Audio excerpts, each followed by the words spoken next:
Hello नमस्कार साथियों, मैं संगीता जी दमन आप सभी का एक बार फिर स्वागत करती हूँ आप सबके अपने चैनल संगीता जी दमन में।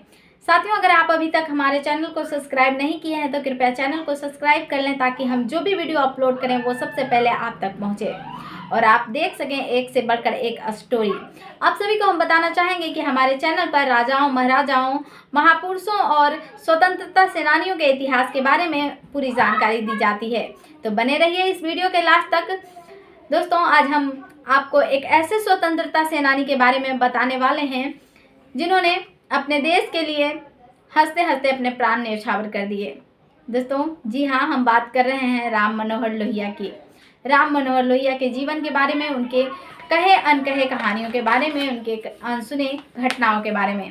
तो साथियों, राम मनोहर लोहिया देश के उस स्वतंत्रता संग्राम सेनानी का नाम है जो एक नई सोच और प्रगतिशील विचारधारा के मालिक थे। उनके सिद्धांतों और बताए आदर्श आज भी लोगों के अंदर एक नई ऊर्जा प्रदान करती है। राम मनोहर लोहिया का जन्म 19 मार्च 1910 को उत्तर प्रदेश के फैजाबाद में हुआ था। उनके पिता हीरालाल पेशे से एक अध्यापक थे। मात्र 2.5 साल की उम्र में उनकी मां चंदा देवी का देहांत हो गया।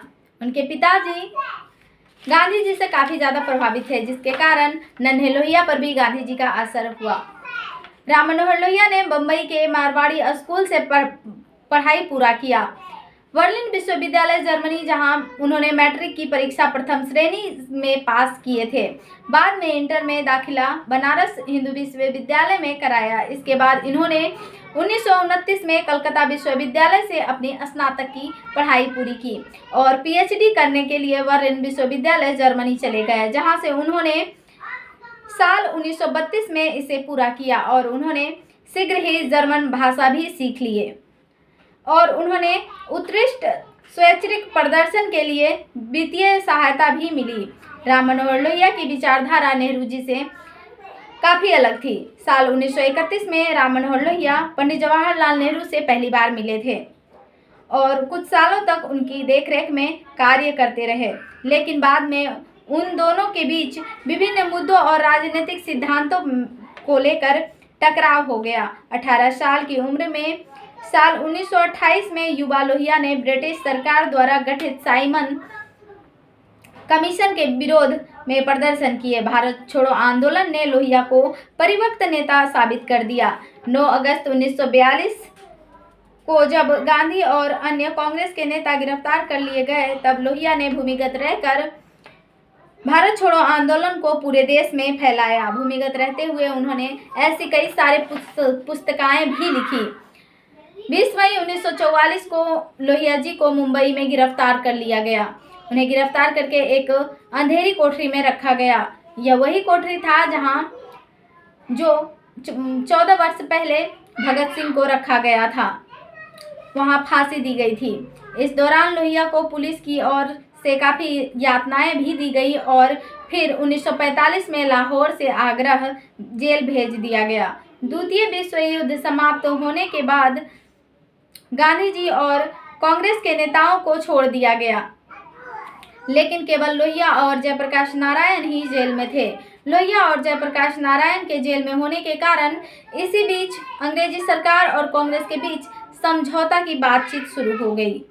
इंग्लैंड में लेबर पार्टी की सरकार बन गई। सरकार का प्रतिनिधि मंडल लोहिया से मिलने जेल में आया और इस दौरान राम मनोहर लोहिया के पिताजी हीरालाल जी की देहांत हो गया, लेकिन लोहिया जी ने सरकार की मेहरबानी पर छूटने से इनकार कर दिया। भारत के विभाजन से दुखी जब भारत स्वतंत्र होने के करीब था, तो उन्होंने दृढ़ता से अपने लेखों और अपने भाषणों के माध्यम से देश के विभाजन का विरोध किया।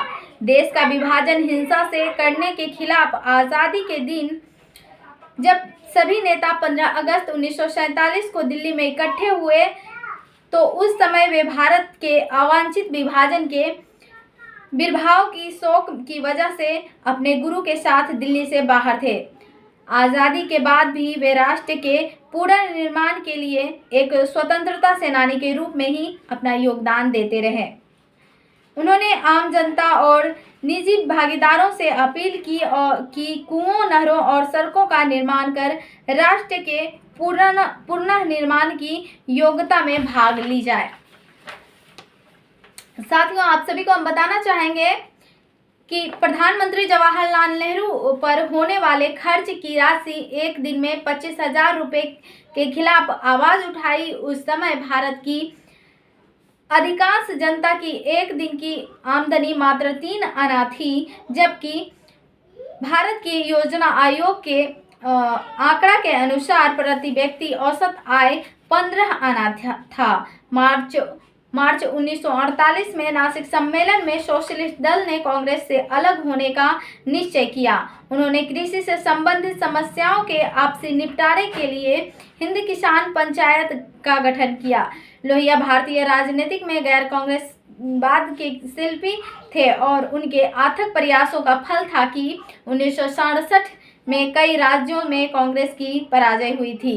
इसी के साथ बताना चाहूँगी आप सबको कि राम मनोहर लोहिया की काफ़ी ज़्यादा तबीयत खराब होने की वजह से 30 सितंबर 1967 को दिल्ली के बेलीडिंग, जिसे लोहिया अस्पताल के नाम से जाना जाता है, जो पहले बिलेडिंग अस्पताल के नाम से जाना जाता था, काफ़ी ज़्यादा तबीयत खराब होने की वजह से उन्हें भर्ती कराया गया था और 12 अक्टूबर 1967 को उनका देहांत हो गया। मात्र 57 वर्ष की आयु में वो इस दुनिया को अलविदा कह गए। एक स्वतंत्रता सेनानी के साथ साथ वो एक अच्छे लेखक भी थे। साथियों, आप सब राम मनोहर लोहिया की कहानी आप सबको कैसा लगा कमेंट में ज़रूर बताइएगा। इसी के साथ आप सबसे इजाज़त चाहूँगी। आप सबको जय भारत, जय संविधान साथियों।